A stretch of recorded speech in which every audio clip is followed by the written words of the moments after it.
Should we start? Can start. Yeah. So the Axion session today, it's a pleasure to have Georg Raffelt. We talk about Axion and astrophysics. So 1 hour and a half, please. Okay, thanks a lot for the invitation. And yes, we'll talk about axions and the stars primarily, because much of what we know about axions today we know from astrophysics and cosmology, and we'll hear about cosmology later on by Javi, and I'm covering the stellar stuff. It's of course very appropriate here where we are in Galileo territory to try to learn some fundamental physics from the stars. Today I want to talk most about axions and ordinary stars, the sun, globular clusters, white dwarfs, and tomorrow we'll turn to compact stars, supernova, neutron stars, and such even black holes and such objects. So just by way of introduction, let me just mention that, of course, it's all about looking for physics beyond the standard model, whether it's dark matter, axions or not. So basically, we know particles in this intermediate range of energies. The heaviest particles we know is the top quark. Beyond that, we don't know anything, even though there could be probably dark matter particles or other things. And this is what's called the high energy frontier, explored, for example, by CERN and such installations. We are here in the low energy frontier territory, where of course there are the neutrino masses and such things that we don't talk about here. And of course, in addition to that, there are the axions and friends, and various other creatures that have been discussed over the past years. There are dark photons, fuzzy dark matter, field bosons, all sorts of things which nowadays go under the name of feebly interacting particles, or FIPS. And this is becoming a new generic topic, which is, for example, at CERN, there's a whole working group. There was a workshop again this year. So these FIPS are now a big deal.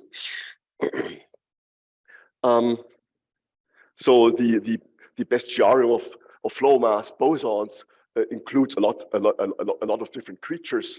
On the simplest level, we have, of course, the axions that we heard about already yesterday, which are essentially one parameter family of phenomenological particles. They're all governed by one parameter, which we call the axion mass or the Ampere-Quinn scale, and they are connected by this connection with pion that was yesterday explained at length in the first lecture.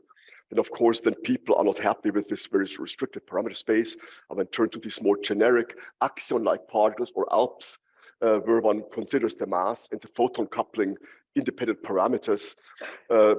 Axions and such particles are searched for with many techniques, but a very key property is the photon coupling. And so one kind of broaden the search and not restrict oneself to these axions in this limited sense, and look for these axion-like particles. But then beyond that, there are these string axions or other types of particles, hidden photons, which or maybe some new gauge boson, which may or may not be mixed with the ordinary photons. There are all sorts of fifth force, fuzzy dark matter, ultralight axions, all sorts of FIPS and WISPs and ALPS and so on are around that people are looking for and want to find. So they even FIPS and the ALPS, right? So there's this school coming up in Les Houches in a couple of weeks, where it's all about these things, much broader than the QST axions. So it used to be, when I was young, that it was a very limited perspective on these things. So we thought axions were very well motivated thing, because they killed sort of two birds with one stone. One could solve the strong CP problem and provide dark matter, and having these two things together seemed like a very good motivation for axions. So this was then a strong argument. Nowadays, people take a much broader view, and sort of anything goes. One takes a much more agnostic view, whether something solves the CP problem or not. If it's axion-like, it's fine. And so we follow here, of course, the much more agnostic view voiced by Galileo, and we follow his footsteps, and so one should just measure what can be measured, and make measurable what cannot be. So we look for anything that we can find following Galileo's advice, which is very appropriate because we are here. Nevertheless, this idea of looking for new particles from stars or looking or constraining or identifying fundamental physics for stars goes back for quite a while. And just in a very sort of short historic perspective, let's review this, that neutrinos are actually emitted by stars are ideas which go back to the 1950s or early 60s, where people understood better the properties and emission properties of neutrinos. And early on in this very early 1963 paper, these people already point out that we could maybe constrain an anomalously large neutrino dipole moment by stellar evolution, because it would lead to an excessive loss of energy from stars by this plasmon decay through this dipole moment. And so following this, many other papers have been written. And even today, if you want to constrain neutrino dipole moments, this is the most restrictive method, just to look at the energy loss of stars. Of course, in the end, most significant observation was in 1969 by Pontecorvo and Gribov, when people started measuring solar neutrinos, and they turned up immediately the solar neutrino problem, this lack of measured neutrinos. Then they speculated about the flavor oscillations, which of course today is a standard picture, and this is now old hat. It's a very only historical of historical interest. But this is in a way the only example where we have discovered BSM physics today from stars or elsewhere, and then other things. And then 1978, when P.J. Quinn proposed their solution of the strong speed problem, and Weinberg and Wilczek proposed their axion particle, then immediately quite a few people recognized that these particles, which would have had masses in the tens of kilo electron volt range or so, that these could be produced by stars, and therefore for properties of stars, one could constrain their properties. So that's how it all started, and everything that follows more or less follows from these early papers that were written, motivated by the early axion discussion. Okay, but we're talking a lot about stars, and so it can be very confusing if one is not used to astrophysics. What kind of stars are there, and how can we use them to constrain particle physics? So here's a very short description of which kind of stars are there around, and how can we use them. So stars form when from some molecular cloud or some diffuse stuff out there, the stars condense out and form with different masses. They're basically two branches of evolution that we will worry about. So there are small stars and big stars, and the division line is around 8 solar masses, beyond which stars end up with a supernova and below which they don't.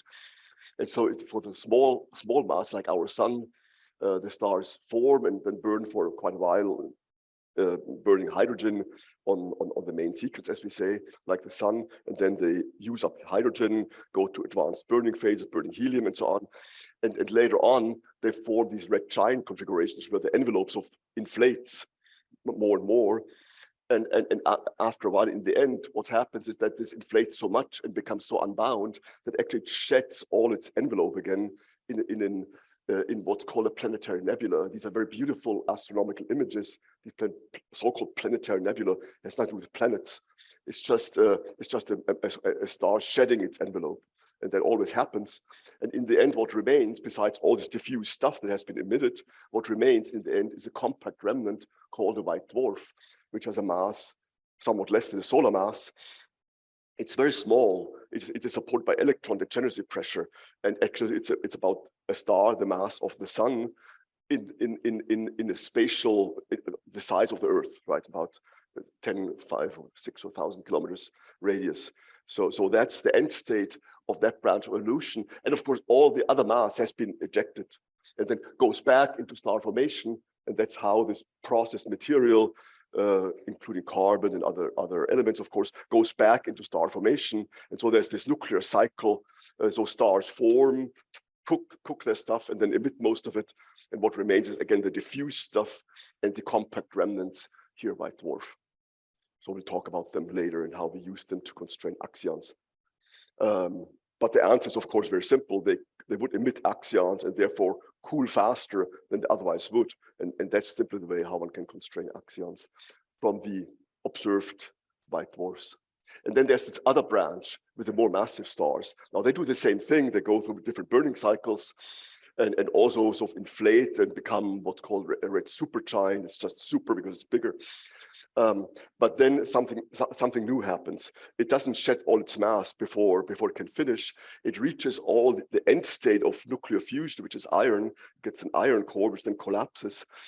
And so then there's a different branching point. So these stars can do two things.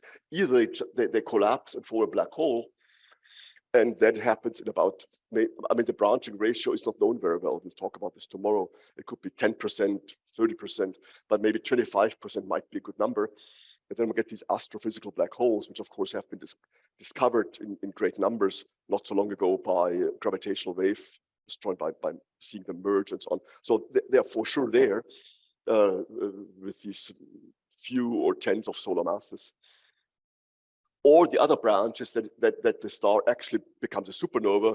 And we'll discuss tomorrow how that works, but the star collapses, but instead of becoming a black hole, it forms a shock wave and ejects all the material and forms a big diffuse nebula again.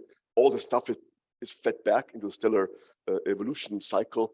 And what remains besides that big diffuse cloud of ejected material is again a compact star, in that case a neutron star. Now, a neutron star is like a white dwarf, a compact object, but in that case, it's not supported by electron degeneracy pressure, but you can say by nucleon degeneracy pressure. Yes?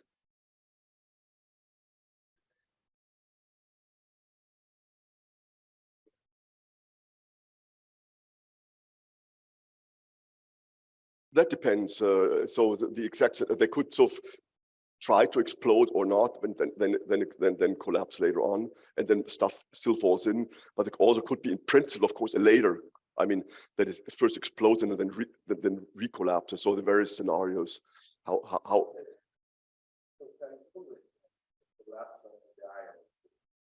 There's always a collapse, right?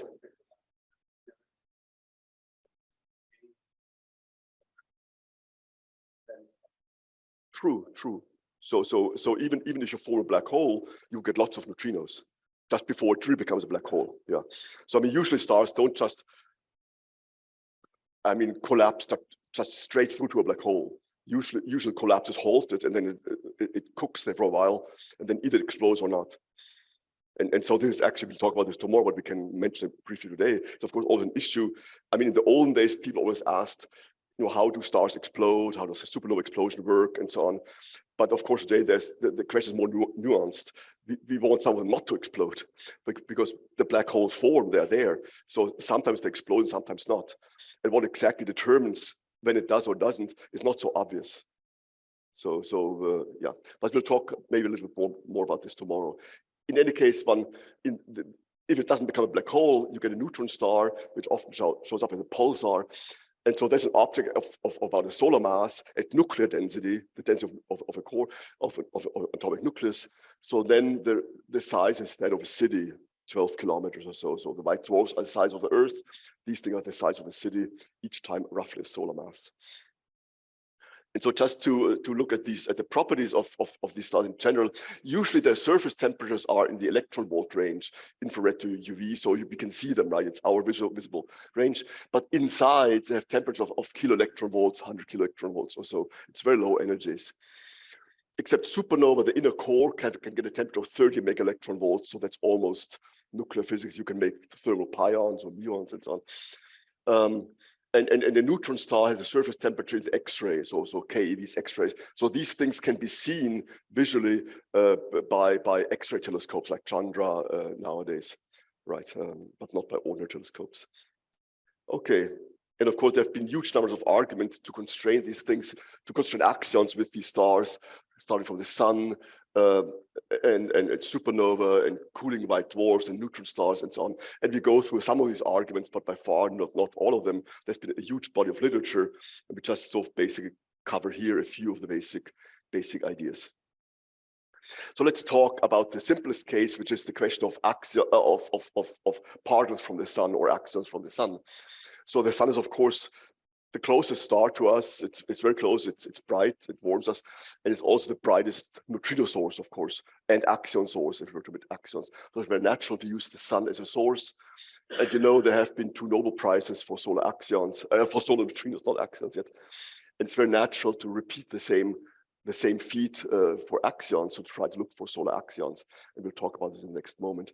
It's always possible that also inadvertently one could discover new particles from the sun. A year ago, there was this big commotion about this xenon 1-ton anomaly where people saw a signal which they could have been attributed maybe to solar axions, but then this all turned out to be so fake news, and now in the latest paper they don't find that signal again. So this is, let's not talk about it anymore. It's just history. Yeah, so the sun is a strong neutrino source. By just nuclear fusion, the sun burns hydrogen to helium, and so through different burning cycles, it combines in the end 4 hydrogen atoms to a helium atom, and 2 neutrinos have to come out to convert a proton to a neutron. You need a weak process that must make neutrinos, and that's the usual nuclear produced solar neutrinos. And their spectrum is complicated from different reactions, but you've seen this plot many times. We can see neutrinos from different reactions, and the highest energetic ones are from the 8 Bohr neutrinos, which are the easiest to detect and play a very important role. But we're not getting into that very much because this is not our topic here. Let me just show the expected neutrino flux at Earth from all sorts of sources, what I like to call the grand unified neutrino spectrum at Earth. And here we see, as a function of energy, there are neutrinos coming from the universe to us, from the very low energies, the Big Bang neutrinos, to the very highest energies from cosmic rays or atmospheric neutrinos that are made by cosmic rays in the upper atmosphere. So the broad range of energies where neutrinos come, but so the largest local source is the sun, with these MeV range, 10 MeV range nuclear produced neutrinos. And then, of course, the real largest source are the cosmic Big Bang neutrinos, which are, however, such low energy, they're very difficult to detect, and there's very futuristic to eventually detect them. But there's that gap in between that always was never shown in the past. So there is that other flux of solar neutrinos. They're much more interesting in this axion context, which are the thermal solar neutrinos in this KeV range, which are usually, I mean, you have to use our plot. You should always use our plot nowadays, which shows the solar thermal neutrinos in this intermediate range. So what are these solar thermal neutrinos? So neutrinos can make from nuclear reactions in the sun, obviously, as we have briefly discussed, from the nuclear burning reactions. But of course, they can also be made by ordinary thermal processes. For example, a photon in the sun hits an electron and makes a neutrino pair. Or there's Bremsstrahlung, or nuclear de-excitation processes. And there's a very intriguing process called the plasmon decay, which is not even possible in vacuum or in the laboratory, but this very photon gets a mass in the plasma, an effective photon mass called a plasma mass, and so it can actually decay into a neutrino pair.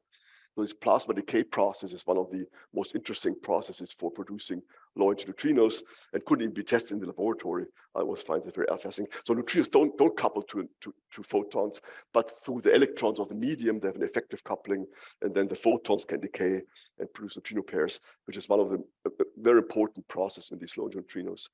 Now, this is very similar to what happens for axions, because wherever there was a neutrino pair, one can of course emit also an axion. If it exists, a photon can hit an electron and emit an axion, Bremsstrahlung, all the other things.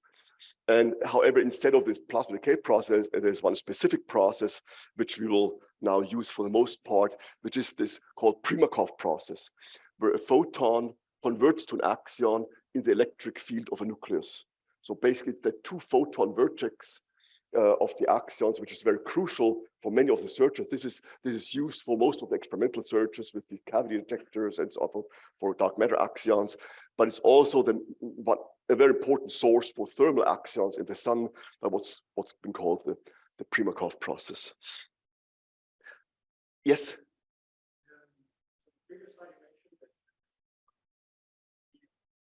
Yeah. Yes.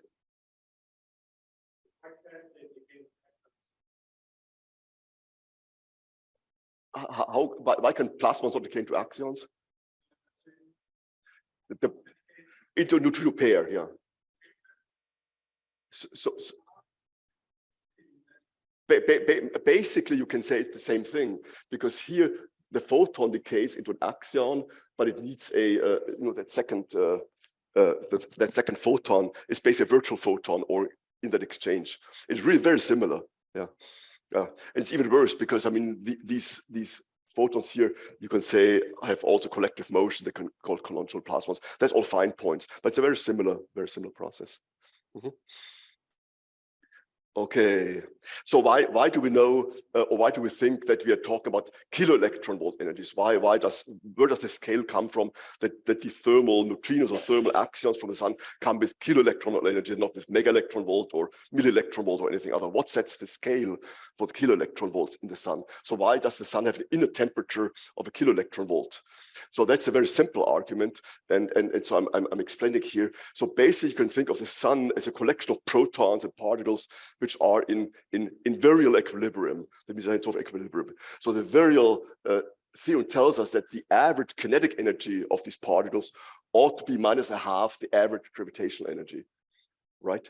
And so now we can easily calculate what is the typical gravitational energy of a proton sitting around in the center of the sun, right? It's just, I mean, making a very simple approximation, saying that the sun is over a homogeneous body with its mass and radius. So the mass is that number and the radius is that number.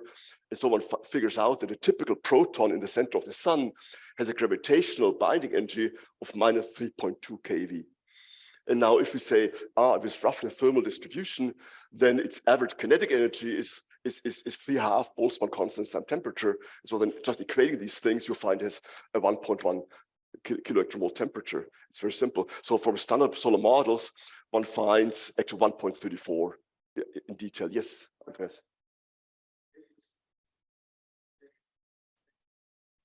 Well, in this very simple but simplified model, one just says, I take the sun with the observed radius and smear the mass evenly over that region.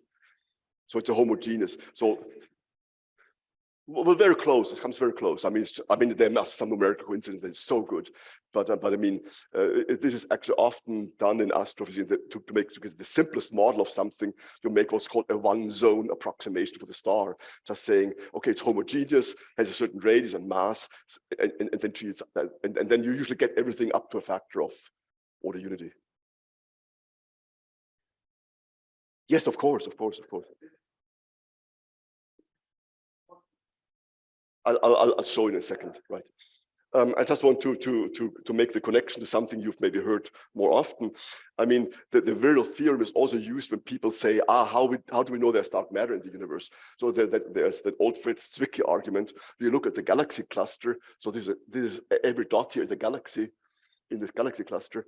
And then again, you use the virial theorem. You say, use exactly the same logic, except in this case, we don't know the mass. We know the geometric extent.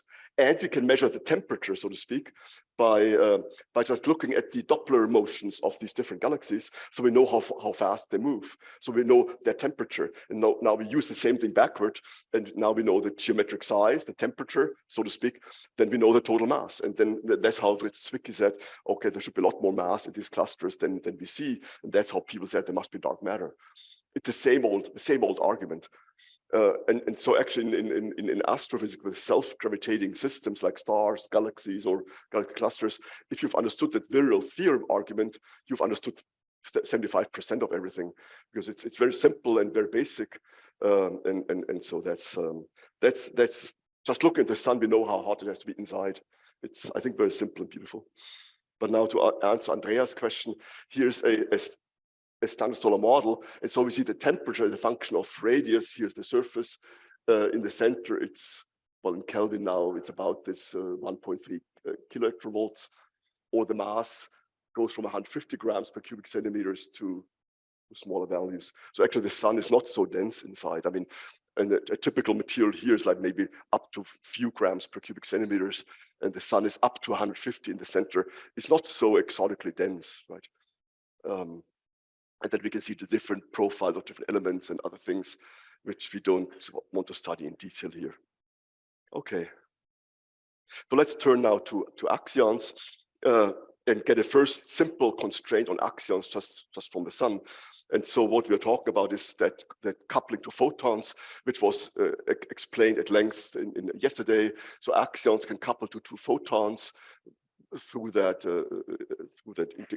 QCD thing we integrate out. the pions, or depends on this E over N ratio of the anomalies. But we don't worry about this. We just say there's a coupling, a two-photon coupling, and let's assume axions in the sun are made by this process. So actually, this Primakov process by which they're made was first described in this 1978 paper by these authors. It was actually Rocky Kolb's PhD thesis. I don't know if you still know Rocky Kolb. He's Kolb and Turner cosmology book. So it's that Kolb. So that was his PhD work, getting the Primakov emission of axions from stars. And now, if we use this in the sun, we can make a simple argument of how much axions can be emitted from the sun. So the logic goes as follows: since the sun produces as much energy as we observe, if it had to produce extra energy in axions, it would have to be hotter inside, right? Because to have a faster rate of nuclear reactions. You may think if we switch on axion emission, it cools the sun, and you think it should become cooler, but that's not right, because it's a self-regulating system. The boundary condition is should be exactly as much energy in photons as we observe. That's the boundary condition for a solar model. And so to make a self-consistent solar model with axion emission, it has to be hotter inside. So it produces faster, the nuclear reactions go faster, and produces more neutrinos. And so I can easily see that, for example, these boron neutrinos, the nuclear boron neutrinos, their production rate in the solar interior goes like with the 18th power of temperature. And so it's a very sensitive measure of the temperature in the sun. And so one can easily figure out by just some scaling, if there was a little bit of extra axion production, then the neutrino production should go up on a logarithmic scale in a linear way. And so one can see that at most, in this very rough old argument, at most 10% of the solar energy production could go into axions. So it's already a fairly restrictive constraint. And so one gets a limit on the axion photon coupling in these units, like 10⁻⁹ or so in inverse GeVs. Now this can be improved with more modern measurements. What you're seeing here is a function of axion, assume axion photon coupling, the production rate of boron neutrinos, which goes up very quickly. What you're seeing here, the measurement here, is much better than predictions. So actually, at the moment in the sun, the solar models are much more uncertain than actually the measurement of neutrinos. Today, this measurement is so precise. And so you can easily see with all the prediction uncertainties that maybe at a coupling of 4 to 6 somewhere, you just make too many neutrinos. So that the measurement of neutrinos from the sun is a very restrictive thermometer of the solar interior, and tells us how much can be there. So there's another analysis where again, more or less the same thing. We can say if that coupling were more than 4 in these units, you would make too many neutrinos and also disturb the heliocosmological properties, which we haven't discussed here. It's too complicated for the moment. Okay, but then of course the next question is, if the sun were to produce axions at this or a smaller rate, can we actually see them because the sun is so close? And the answer is yes, we could if in a certain range of parameters. So here comes in this idea, these ideas first proposed by Pierre Zicchini, basically exactly 40 years ago. Actually, Pierre will be here next some later, right? So yeah, he's also like me, a living fossil in this field. Well, I'm talking about myself, right? So the sun is supposed to make axions by this Primakov process that we have discussed, and then it flies to the Earth. Then one could put a strong magnet, and in that magnet, the axions could back convert to photons by just, this is right, by just sort of kind of oscillating back into photons. So basically this conversion between axion and photons, if the magnetic field were very coherent over large distance, this whole process can be seen as an oscillation process, like neutrino oscillations. In fact, the main point of this paper is that even though axions are so weakly interacting, you can beat the small coupling strength by looking over large volume, but by coherently over big volume defined by the magnetic field, and then you can beat the smallness of a coupling by the size of the of the field region. And so probably you'll hear more later about these cavity detectors with a microwave cavity, and then the dark matter axions are to be converted in the cavity into radio waves. It's the same idea, and it's also in that paper, but we don't talk about this here because that's a different subject. And so he proposed these axion helioscopes, where it looks at the sun through a magnet and tries to see the X-ray photons.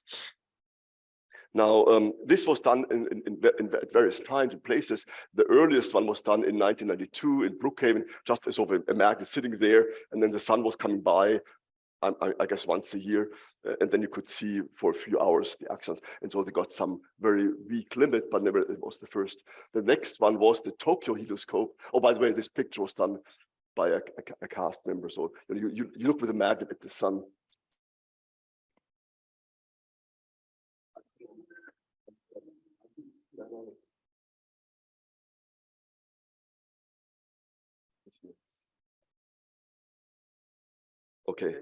Okay, yes. The second one was built in Tokyo. So this picture is in the basement on the Hongo campus at the University of Tokyo. So there's again this magnet that was fully steerable and could look at the sun.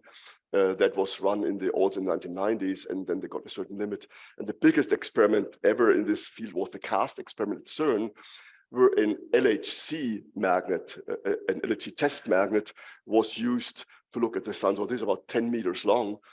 It had a field strength of 10 Tesla. And however, this was actually a test magnet, and so it was actually straight and not curved. And so it could look at the sun with these pipes. And actually now I'm trying to try something very advanced. I'm trying to show you a YouTube movie of the CAST. Let's see if that works. Yeah, so here you can see the CAST experiment in action, where it is, well, that zoom connection is a little slow. Okay, you can see how it moves and follows the sun for a couple of hours in the morning. Even it couldn't be tilted too much, but it could follow the sun in such a way. If you've ever been there, it's very impressive. It's a huge thing.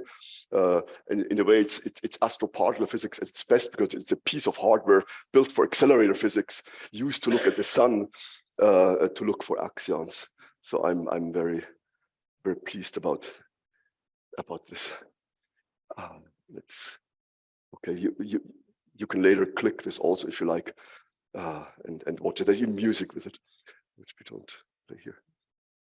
Actually, there's a funny thing about this, which I always like to mention. When you look at the sun for axions, you have to be very careful to look in the right place, actually.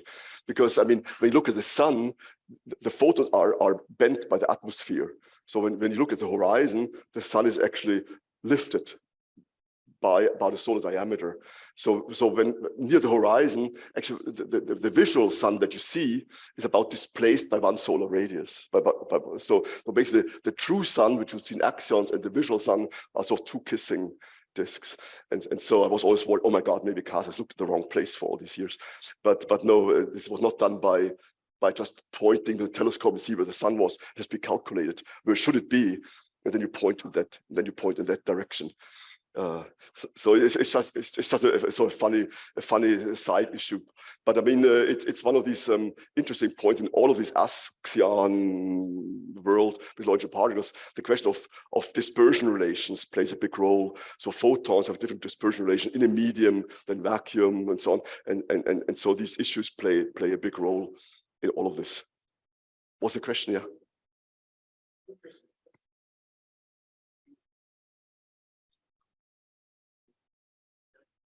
No, you have to, I mean, the cast pipe was about 14 square centimeters diameter, but then what was actually done at the far end of cast, the photons come in and the axions go out the other side.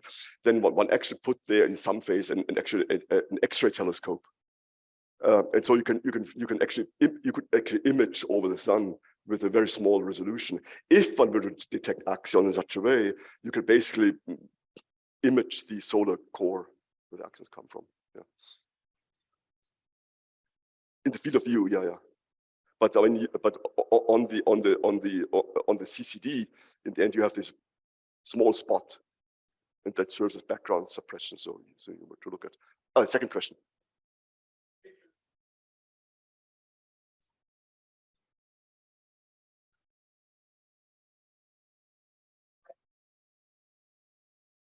Okay, this would be the solar disk, and this would be the axion emitting core, more or less. Yeah.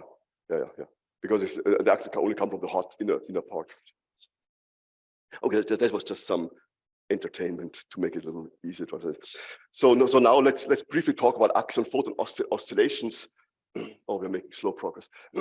So the idea how do we convert axions to photons in an external B field? Now this one can do this different ways, but in the early days there was this idea that we should look at this like a neutrino oscillation process. So basically the B field mixes the axions with the photons. It was a mixing vertex. And then if you have an axion, which is a pure axion, or photon is a pure axion without the B field, with the B field, both axions and photons are not the true propagation eigenstates, but a mixed thing. So if you start with an axion, it has to slowly oscillate into a photon, or the other way around. So here one can see the consequence of this in CAST. So if the axion mass is very small, then the axion is essentially massless, like the photons. Actually, the pipe of the CAST magnet is vacuum. It's evacuated. And so the conversion probability is just this beginning of the oscillation period. It's governed by this momentum transfer number, which is just the mass square difference of the photon, like for neutrinos, divided by twice the energy, the same old formula. And then at the beginning, you just get this quadratic behavior, and the longer the magnet, the more you get, right? Of course, the stronger the B field, the more you get it, both quadratically. On the other hand, if the axion mass becomes too large compared to photons, then you get the oscillatory pattern in the magnet. And then if you make the magnet longer, you don't gain anything. You just average more over the. So you still gain with the B squared, but you don't gain with length. And so the signal that comes out is either that smooth spectrum is just the axion spectrum coming from the sun with KEVs roughly here, or you see this oscillatory pattern when the mass is too large. And in fact, if one were to observe solar axions in the future experiment, from that pattern, one could actually pin down the axion mass if it would actually happen. And now from this, we can actually roughly sort of understand the parameter space that is accessible to this or similar arguments. So let me introduce you to the ALP parameter space. So these ALPs are caused by their mass and by the axion photocoupling strength. And so then there's a locus, which is often called the axion line, which also was introduced yesterday, where basically the axions couple like pions with just a scaled strength. So that line, which I drew here, is defined by the pi or the eta meson by their two photon coupling, and then you just scale it with the mass to other values of the Pichet-Quinn scale. And then the old Weinberg-Wilczek axion would have been sitting here, and so these modern invisible axions, which are dark matter, are down here somewhere. Right? And here's that region over there that also was pointed out yesterday, where axions would decay faster than the age of the universe. So sort of in that region up here, which for axions is something like 10 or 20 electron volts in mass, they live shorter than the age of the universe. So this whole dark matter stuff would happen down here. And so the CAST experiment was sensitive to that region. Now let me briefly explain what these different regions are. So basically, here it ends because the B field isn't strong enough. The mixing becomes too small. You need a bigger B field to move down here. Here it ends because the solar axion spectrum ends. It's just there are no axions of such high energies. But the most interesting and annoying thing is that line here, which you see is annoyingly parallel to the so-called axion line, which is kind of axion band. But this, like a conspiracy, really. What happens here is that we get into that space where the axion conversion is no longer coherent. You get these wiggles in the magnet. Then averaging over energies, you just get precisely that same scaling. So it's like a conspiracy. You cannot get into the axion line for that reason. And this is true for any of those arguments. There are a million papers have been written on different versions of how astrophysical photons could convert into axions or the other way around. And these things always end somewhere because of the axion photon masses becoming too large. So nothing ever can in practice touch this axion region of these kind of arguments. Now you see there's that little tooth here where CAST went to the axion line after all. So how did that happen? And so it's also very interesting, and we're going back to this refractive question. So the trick is, you want to get a large conversion rate. You want to make the axion, the photons, degenerate. Now you can't play with the axion mass, but you can play with the photon mass in a medium. So basically the idea was you put some, in that case, helium into the pipe with a certain pressure, and then for a narrow range of energies, the photons and axions would be mass degenerate. So for a certain range of axion masses. And so helium pressure at the temperature of 1.8 Kelvin, the vapor pressure is such that you could go up to a photon mass of 0.4 electron volts. And in this way, so this making photons and axions degenerate and then stepping the pressure to different settings was the idea of covering that range. And that's the same idea that you see in all of these axion search experiments, where depend on a resonant effect like the cavities. And I think we'll hear a lot more about this later on over the weeks. Whenever you want to, you have to scan through a mass range and skip the pressure or skip the resonance frequency of cavity and other things through a range, and then you can make it coherent, resonant for a specific axion mass. And then on that mass, it increased the sensitivity again. And so for CAST, it worked like that here was this vacuum limit, and then here's the conspiracy line. And then with helium, one could sort of cover that range, but sort of every little wiggle here is a single run. It took a lot of, so that's why not so sensitive, but not so much integration time.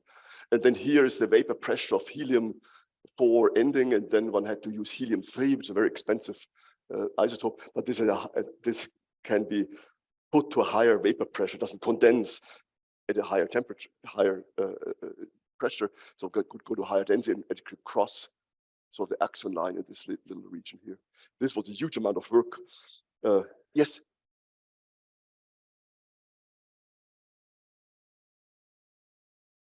So what's relevant is what you call thermal mass of the photon, but I would call it a refractive mass. Basically it's just the electrons of the helium or whatever is there, which form a plasma at these energies, and then it's basically the plasma frequency.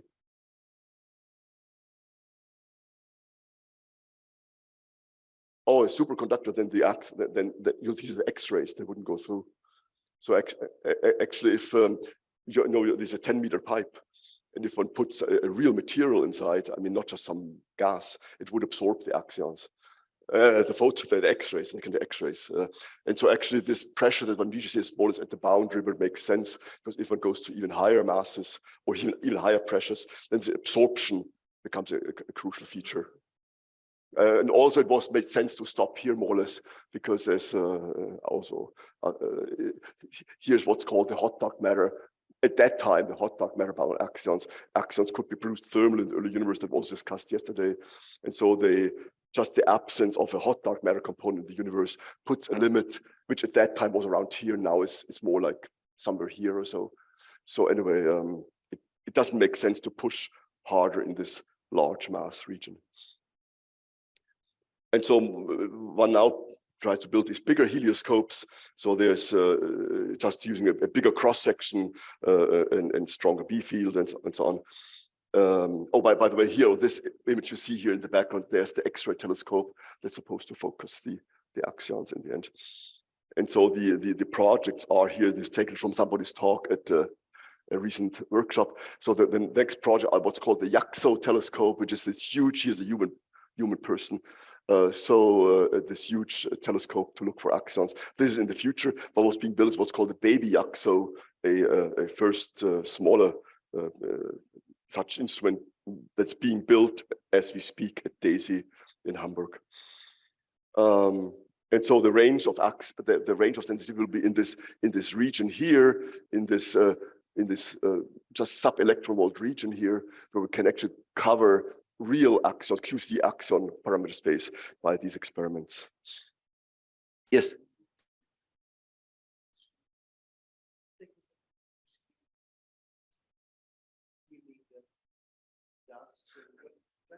So yes, no, up to here, and here would be without gas, and these little extra projections here would include the gas filling. Yeah, So that could be done again. Yeah, sure.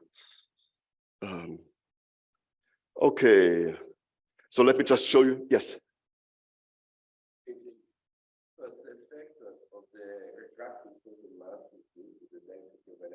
Yes. Nothing. The difference is that helium-3 or 4 have different vapor pressure. You see, helium-4 has only 4 nucleons. It's a boson.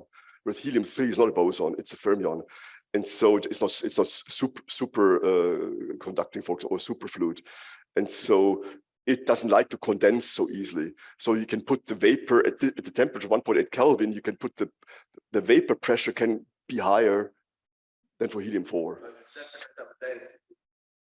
Yeah, it's just a matter how dense can you make that gas at that temperature? Because the helium-4, if you make it denser, it doesn't become denser, it just condenses.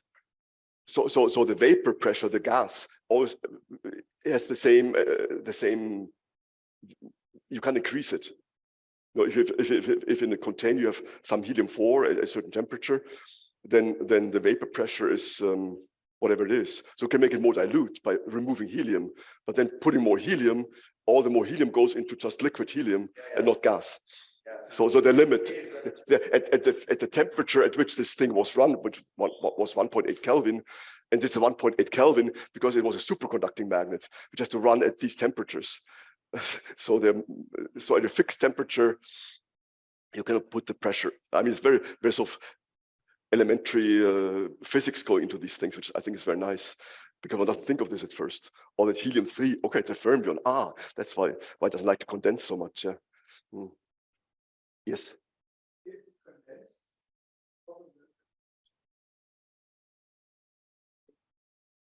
Oh, the liquid would be much too dense and would absorb too much. Yeah, you can fill the pipe with. I mean, you could fill it with liquid helium, but then it would not. It would be much too dense. Yeah. So here's what I call the grand unified Alpscape. So what you're seeing here on this enlarged space is again, this axion band or line with the different models, roughly speaking. And then in this upper range here, where axions are very short-lived, you see a huge number of different arguments, excluding such Alps, which come from Big Bang nucleosynthesis, from all sorts of arguments that work in that regime up here. And then of course, there's dark matter searches. Over here, there's a range of experiments looking for these, conversion of axions into galactic B fields. I had a whole section of my talk, but we can't cover it. I probably can't cover most of what I wanted to cover, but you can look at it later. There are a huge number of arguments which have to do with cosmic photon sources converted to axions, or axion sources converted to photons, or polarization studies, which always covers sort of that region of parameter space here, but they all have a certain lower cutoff here and never reach the axion line, right? So you see on that plot alone, if we restrict also to the real axions, what constrains the coupling, of course, the solar neutrinos, which we talked about, the cast experiment kind of that we talked about, and then the globular clusters that we'll turn to later. I just want to call your attention to Kieran O'Hara's GitHub page. Let me click here where the plot is taken from. So let's see if it works. So he has this, this GitHub page with all the possible axion limits. No, does come. Yeah. So you can see there's the axion photon coupling and the axion electron coupling and the axion neutron coupling and proton coupling and so forth. He has all the references. So this is an immensely valuable resource, much better than part of data book, I must admit, where you find all these plots and all the references and all the and so on. So here even I discovered he has the latest plot here about all the axion experiments worldwide. And you can see it's just amazing. There's this huge number of axion search experiments, dark matter, and everything else, and it's too much to even read it in one lecture, right? Let alone discuss it. So I just want to show you where to look if you want to know anything about axion bounds. Go to Kieran's GitHub page, and you find the answer. So you could just go through that instead of having a lecture here. Okay, let's now go to this other class of arguments, which is the axion emission by the back reaction on stars, which is something I find very interesting.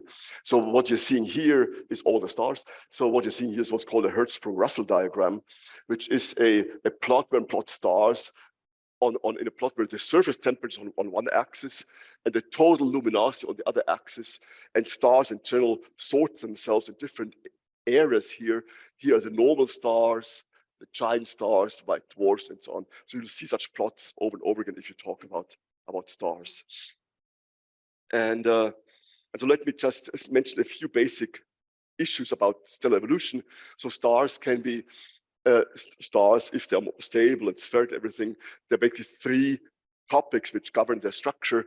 One is just the hydrostatic equilibrium. The point is that the pressure provided by the thermal medium or by degeneracy must support the gravitational pull. That's kind of trivial.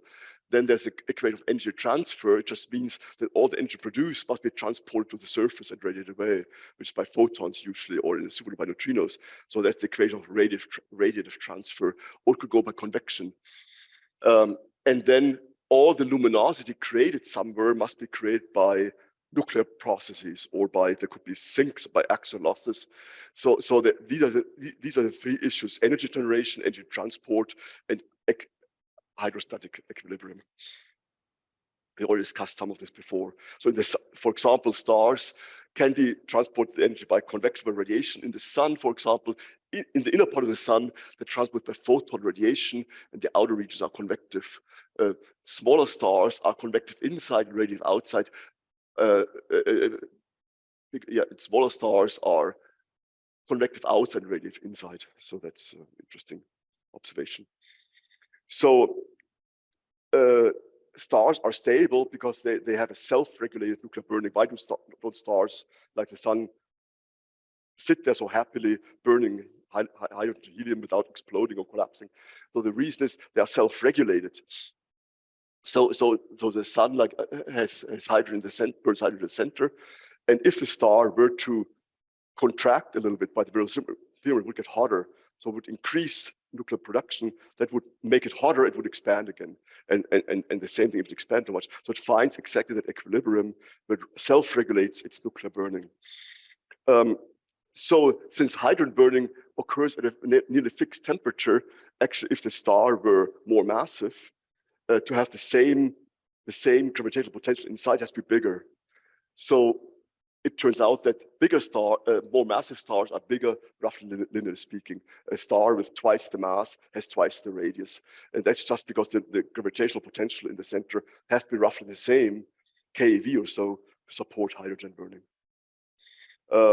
So one produces energy by nuclear reactions. So you know that one can gain energy by combining nuclei.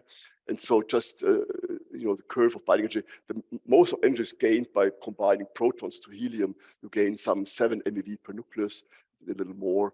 So the maximum one has is some 8 MeV per nucleon in a big nucleus. And beyond iron, you lose energy again you can create energy by fusion.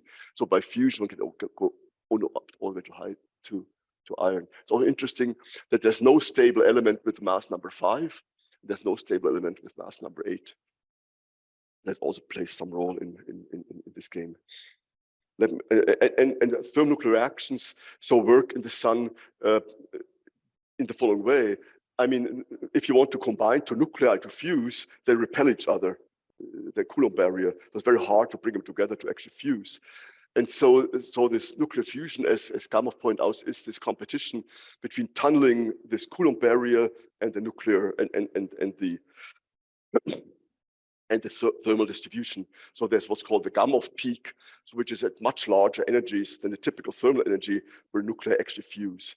So it's actually this Coulomb barrier which makes stellar evolution slow, because it prevents them to fuse very quickly.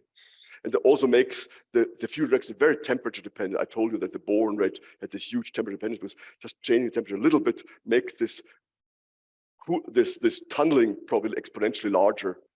The tunneling goes with the exponent of the energy with the Sommerfeld factors and so on. One consequence of this is that certain burning phases have to be at a certain temperature. So for example, hydrogen burning goes at a temperature of about keV. The density doesn't matter so much. The temperature is the crucial thing. If it were much hotter, it would be explosive. If it were colder, nothing would happen at all. For helium, on the other side, so helium goes with what's called the triple alpha reaction. You cannot combine two helium nuclei to a stable thing. There's no stable nucleus of mass number 8. So let's combine 3 of them to form carbon. And that goes at a much higher temperature. And again, it has to have a certain temperature to work. If it's a little cold, it doesn't work. If it's a little hotter, it's explosive. And you can't have helium burning and hydrogen burning in the same place. If the temperature were right for helium burning, for helium burning, then hydrogen burning would be explosive. So it has to be one or the other, but not all of them. And then for advanced burning phases, the same thing. So this has a very interesting consequence. If a star like the sun burns out hydrogen in the center, so let's say the sun has reached the end of hydrogen burning because there's no hydrogen left in the center, it's all helium. What next, right? And the next thing that happens is that it actually turns itself into such a configuration, which is a bit unexpected at first. So in the end, you have helium burning in the center and hydrogen burning actually in a shell. So a star becomes this double shell source. And so these things have to be geometrically separated because they cannot exist in the same place, right? So you get these onion shell structure of different burning phases. This is a very, very important basic thing, which just follows from the very elementary Sommerfeld screening, stuff of nuclear reactions. Okay, so if one has a more massive star that goes through all these burning phases, then it first starts with hydrogen burning in the center, then helium burning, carbon, neon, oxygen, silicon, and so on. So it gets more and more of these shells, of these burning shells, in sequence. And of course, because it's harder and harder, these things go faster and faster. So a star of that mass, which then becomes a supernova, at first the evolution rate is very slow, and then this last burning phase just happens a few years. And then and the last burning phase is just a few days. So this was very fast because it's on this very fast time scale. And then these thermal neutrinos that we're talking about begin to dominate the whole energy that's being carried away. Only hydrogen burning produces nuclear neutrinos because hydrogen to make helium, you have to convert a proton to a neutron. So you get a nuclear physics. A weak process that makes neutrinos. But then later on, you basically just combine alpha particles to make bigger things. So carbon is just 3 helium nuclei combined. No need for neutrinos. You already have the alpha particles. And so the only neutrinos are now the thermal neutrinos. And in these advanced burning phases, then the neutrino luminosity becomes much more important compared to the photon. So these advanced state stars emit mostly thermal neutrinos and not photons. It's just a little thing to remember. And okay, but then there's this other type of configuration of stars, which happens beyond, which are these white dwarfs. So what happens when the star, let's say, has emitted all the stuff and cannot burn anymore in the center? Can it still live? So what we need is a source of pressure. And so one source of pressure is the thermal pressure that we heard about, which leads to the self-regulated nuclear burning. But another source of pressure is just electron degeneracy pressure, right? And so one can okay, maybe it goes too much to go through all of that, but at the end of the day, it turns out that in such a configuration, the size of the system must be smaller if the mass is larger. And we can go through this in detail, which is maybe too cumbersome now, but just let's understand the basic principle. The basic principle is that if you want more pressure, you have to squeeze the electrons more. Because of the uncertainty principle, if you squeeze them in a smaller space, they have to go to higher momentum, and that provides pressure. So it's just that basic degenerative pressure which holds up the star. And so if you put in more mass, you need more pressure. And the question is, who wins? If you make it smaller, you get more pressure in electrons, but also the gravitational potential becomes larger. So the question is, how does it balance? And it balances such that you find a stable configuration, which however is such that the radius becomes smaller for bigger mass. On the other hand, and this is the important argument proposed by Chandrasekhar a long time ago, is if you squeeze the electrons more and more, at some point they become relativistic. And when they become relativistic, something new happens.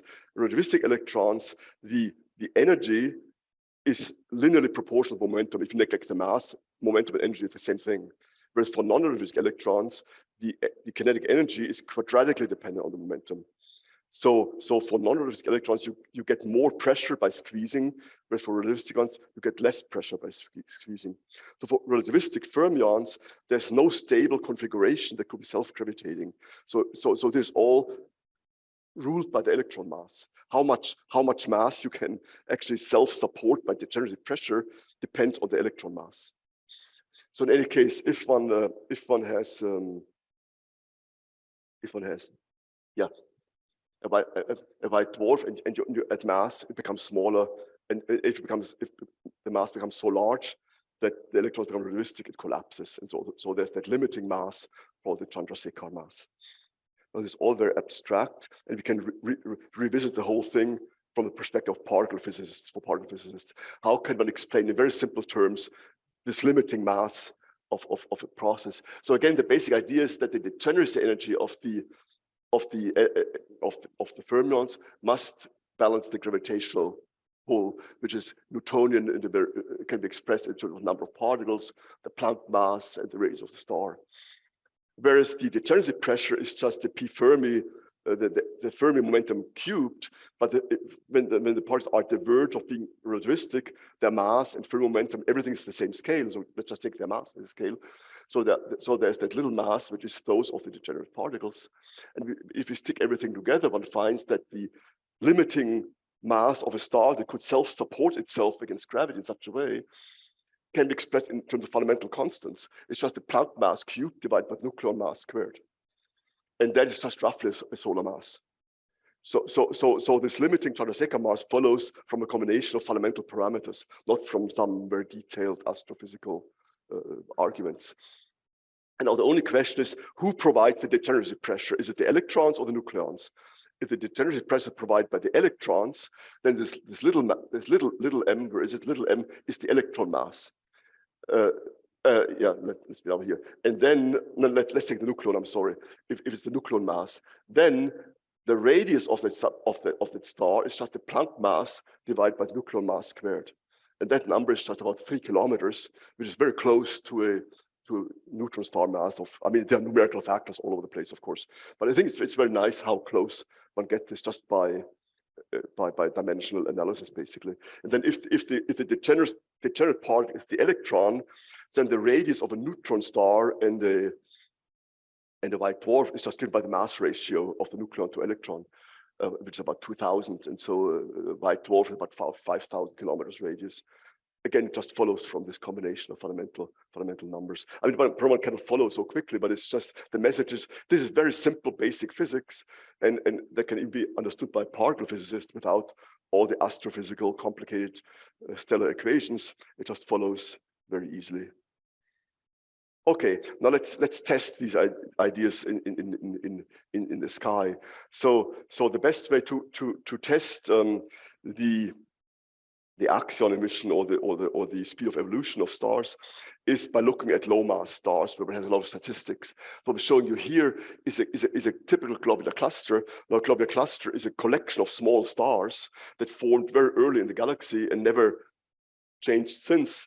And if one puts these stars on a Hertzsprung-Russell diagram, one can see these different evolutionary phases that we will discuss. So actually, the globular clusters themselves form like a halo around the galaxy. If that's the galactic disk in some wavelength, all these black dots are globular clusters. There are about 150 globular clusters in the galaxy, which sort of surround the galaxy in this, or penetrate the galaxy in a big halo of stars. So let's look at this color magnitude diagram and see what are these stars on that plot. So here are the main sequence stars, which like our sun burn hydrogen in the center. So the stars up here are the ones which are missing because they've all burnt out over the age of the globular clusters. So here's the main sequence turn off that essentially gives us the age of the globular cluster because more massive stars have burned out already. Then here on that branch, the so-called red giant branch, there we see those stars which have a degenerate helium core in the hydrogen envelope. So these stars don't ignite helium immediately. They just become brighter and brighter, getting a bigger and bigger helium core, which is basically a white dwarf, and then burn hydrogen in that shell until they reach a critical density where the core becomes so dense that it actually ignites helium burning. And at that point, the star actually amazingly becomes dimmer again. It ignites helium. It means the core expands. The gravitational potential goes down, and the hydrogen burning becomes slower. And so in the end, you have a double source as I showed before, and you get these so-called horizontal branch stars, or HB stars, which are right here. And then eventually helium burns out, and then the same thing starts again, and you have the second ascent of the giant branch, the so-called asymptotic giant branch.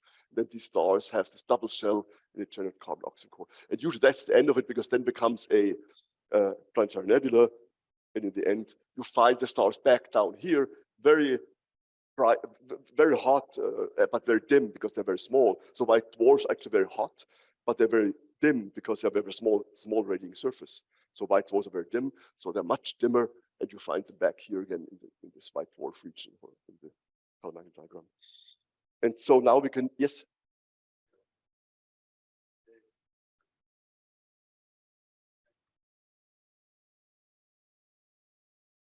Yeah.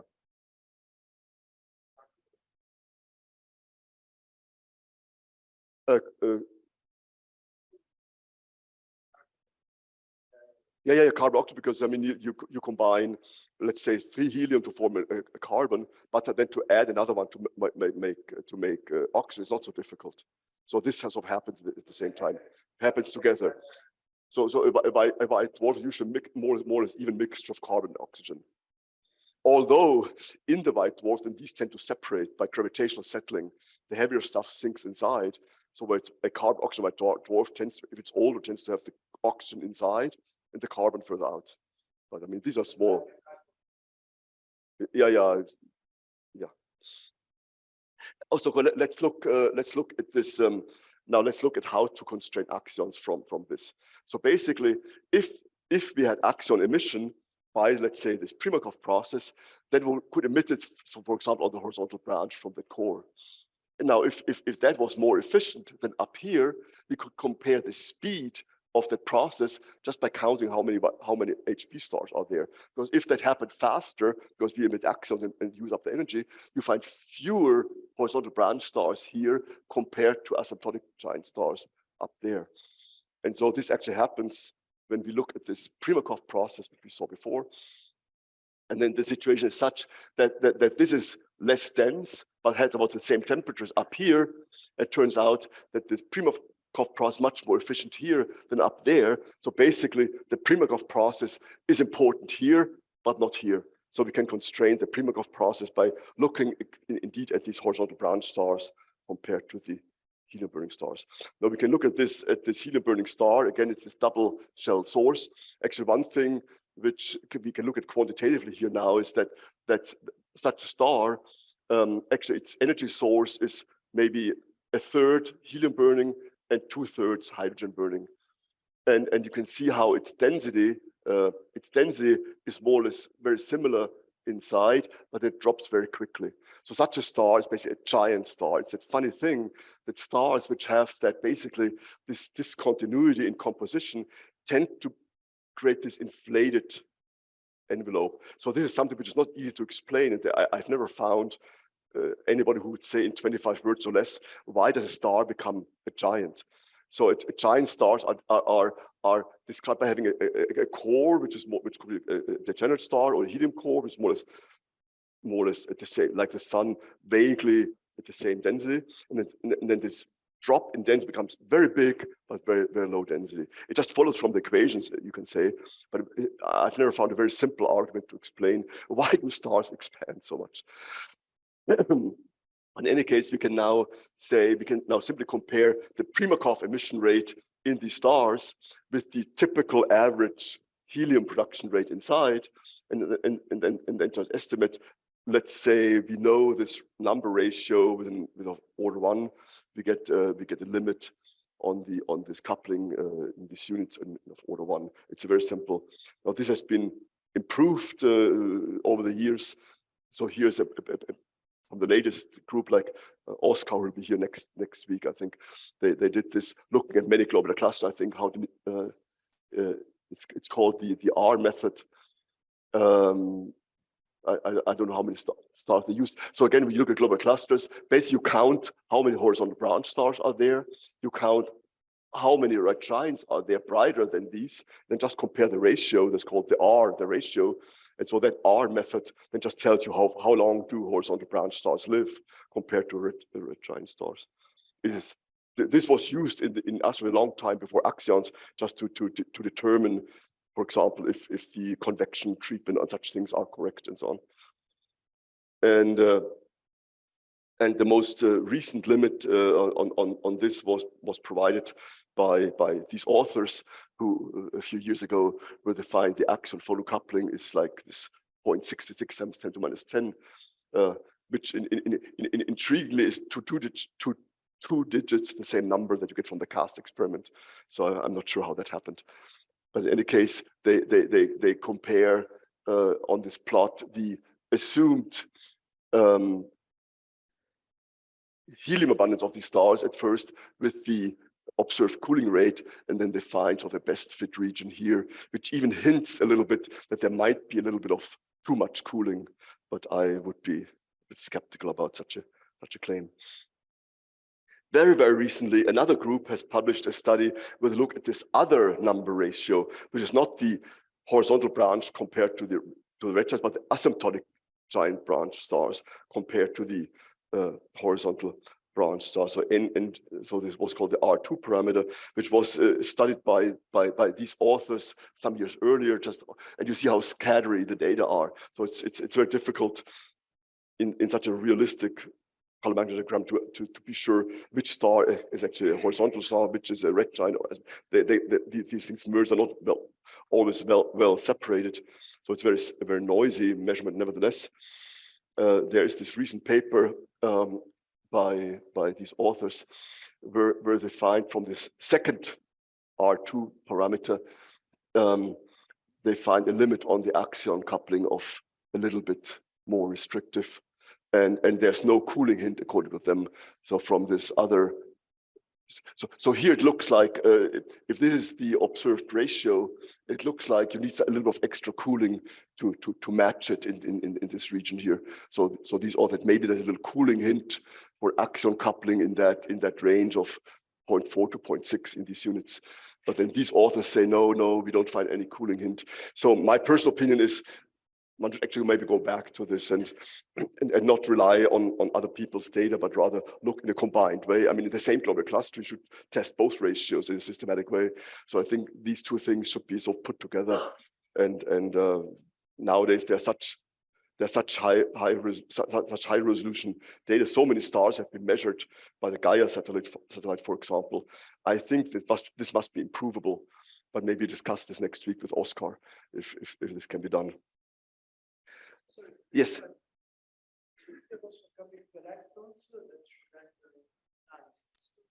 For the moment, it is only the photons, because to constrain the axion electron coupling, you get better arguments from other stars, which we turn to right now, the last few minutes. Oh no, here's just the. Okay, the blow up on this out parameter space, also from Chiaran. So what is showing here again is this axion band of the realistic axion models in this range here. And you can see on that band here, the only thing which constrains it here are these globular cluster arguments, not all these other things. And then of course there's the forthcoming YAXO, which can explore things in this parameter range. So even though there are so many arguments and ideas in this critical real axion parameter range, in the end, it's these stars which provide the most restrictive limits at the moment for the time being. And you see there's this difference between cast, and this is just this new globular cluster argument based on this second ratio, this R2, which was recently done by these Australians. So let's briefly discuss the axion electron coupling. And here we sort of have to do something different. Here now we look at the emission at the tip of the red giant branch, where we have this degenerate helium core, and where axions could be emitted by this Bremsstrahlung process, which would still be efficient in this degenerate core. So electron Bremsstrahlung on nuclei would emit axions and constrain this GMP parameter. The basic idea is that if that helium core were cooled by axion emission, then it would be harder to ignite helium. And so the star would grow a little further up the red giant branch before helium actually ignites. And so this basic argument allows one to constrain axions. So here I show you, just for context, that the tip of the giant branch in 46 globular clusters, which was collected by these people here. I'll show in a moment why. So all these globular cluster Hertzsprung-Russell diagrams are aligned to the same brightness of the horizontal branch. So put at the same distance, virtually speaking. Of course, the main problem about determining how bright does a star get in a globular cluster depends on how far away it is. I mean, how to judge it. So the distance determination is the crucial uncertainty. And so here they have been aligned with each other by the horizontal branch. You see the tip is always at the same brightness. So actually, yeah, and so this was recently done also by Oscar and collaborators, redone into two globular clusters, where they used measured the brightness or used measurements of brightness of the tip of the giant branch and find these parameters for these 22 globular clusters, and then that's a theoretical expectation fitting very well the measurements, and from this one gets a very restrictive limit on the axion electron coupling in these units. Let me just say a few more words about this tip of the giant branch, which is maybe of a broader interest. I mean, one question in astronomy is also a question of distance measurements, and this is especially important when people try to measure, for example, the Hubble constant. If you have these supernova or other stars, you need to know how far away are these things to determine how bright they are, and then you can determine the Hubble constant from that. And so this tip of the red giant branch is a very traditional measurement of distance for a galaxy. For example, if one takes that galaxy and a very famous one, which is used in this Hubble measurement context, and one looks at the number of stars, a function of brightness, you see a very clear cutoff up here, which is the tip of the giant branch. And so by modeling this, there's just different models of the same thing. By modeling this, one can determine the distance of the galaxy with a great precision, just based on the tip of the giant branch. And so the tip of the giant branch is something that has received a lot of attention recently, again, in this cosmological context of distance determinations. So there's probably some interest here. So here is a plot about what's called the Hubble tension. You probably know the Hubble tension is that idea that from the cosmological, if you use a cosmological standard model and the CMB and other measurements, you get a certain value of the Hubble constant, which is a little bit smaller than what you get by looking at this cosmic distance ladder, where you look at the distance of the variable stars, then the supernova. So you have the distance ladder where you need to find the relative distances to different things and then determine the Hubble constant from that. And so it turns out on this plot, we can see that as a function of time, that CMB measurement, more or less, everything was consistent first, and then lately there's the discrepancy where the CMB gives one a lower value of the Hubble constant, whereas the Cepheid measurements are higher, and the TRGB is somewhere in the middle. So it's not so clear.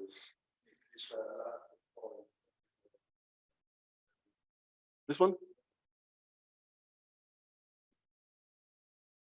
I don't know, it's some combination of these distance measurements. Cosmological, yeah, it's one. Yeah. No, I don't think so. Pardon me?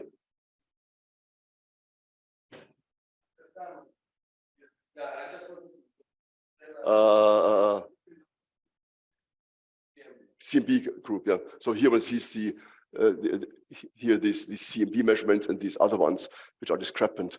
But I mean, my only point here was that because of that story, a lot of attention has been put again in this tip of the giant branch. And so when one tries to constrain axions, one can sort of ride on the coattails of that effort, because people have put a lot of effort into this question. And so one can just use it also to constrain axions. Yeah.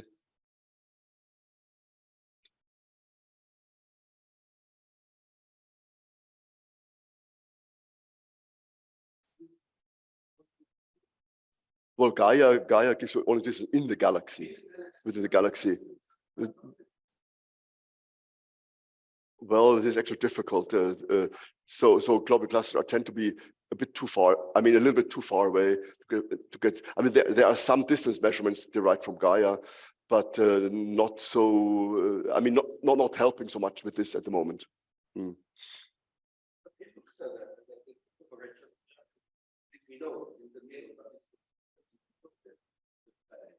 Yeah. It's actually this is a controversy between these different groups, and some people say, "Ah, no, it's maybe more consistent than shown here, or less." It's not so. I mean, depending on who tells the story, you get a slightly different interpretation.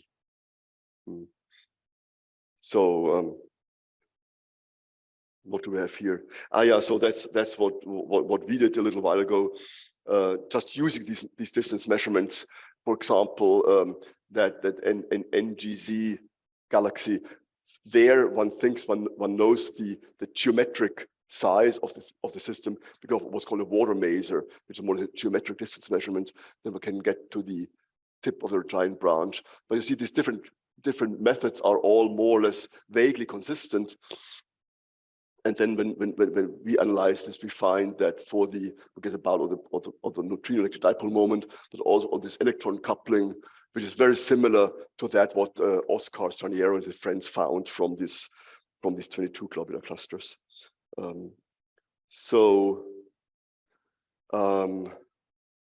Yeah, maybe. Yeah, I've more or less used up my time. One can also get, actually these are the most restrictive bounds on the axion electron couplings. So another bound comes from the white dwarf cooling. Well, maybe I can cover it after all in a few minutes. So again, on the white dwarfs, in the nearby white dwarfs also cool by the same process, which is no surprise. A white dwarf, as explained, is just a carbon-oxygen degenerate configuration, whereas this helium core is just the helium degenerate configuration. So the helium core, tip of the giant branch, is also just a white dwarf. It's just hidden in this bigger star still. More or less, it's not surprising when it's more or less the same limits. So again, the white dwarf, as I explained before, has a carbon-oxygen core, has about the size of the Earth, and about the density of 10 to 6 gram per cubic centimeters. And basically, the cooling of white dwarfs, or the evolution of white dwarf is just cooling. It's supported by the generative pressure, and then just cools, and the faster it cools, the dimmer it becomes. And on a plot like this, what one sees is the number as a function of brightness in a logarithmic scale, the number of white dwarfs in the galactic neighborhood in terms of logarithm of numbers per cubic parsec and brightness interval. One just gets that curve here, which essentially just shows that the stars are losing photons through the surface and are cooling slowly. And then one can predict that slope, which is called Mestel's cooling law. It's very nicely shown in this data. But also I find very, very, very beautiful myself is that at hotter white dwarfs, which are younger, you see that dip here. It's not the cool, it's the dip here. So white dwarfs, when they're hotter, are actually cooling by neutrino emission.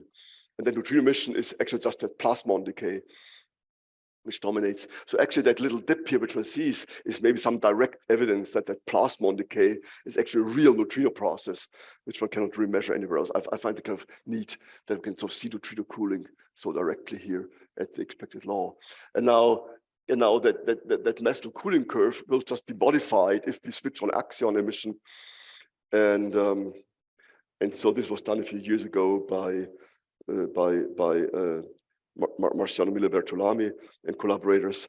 And so they again did white dwarf cooling sequences, including axion cooling, and get cooling curves which are then different in shape from the pure photon cooling. And then they find that one gets a similar limit on axions that one finds from the tip of the giant branch. Now there's also unstable white dwarfs. Let me just not, it's too complicated maybe to talk about it here. Let me just wrap it all up. In the end, some authors, including one of our chairman here, has put this all together in a plot for the axion electron coupling constant and the axion photon coupling constant. And so there may be a little bit of cooling hint, it is claimed, but I'm a little bit skeptical on variable white dwarfs, but one gets these constraints. There are 2 parameter constraints, more of that parameter space. And in the end, one just gets back to a Kjarn-O'Hara plot again, where we see as a function of axion mass, the axion electron coupling is constrained essentially by these red giants, tip of the red giant branch argument is most restrictive argument on the axion electron coupling. Okay, I think I stop here, and I hope I've conveyed the main ideas of how one constrains, and you've learned something about the stars and so on.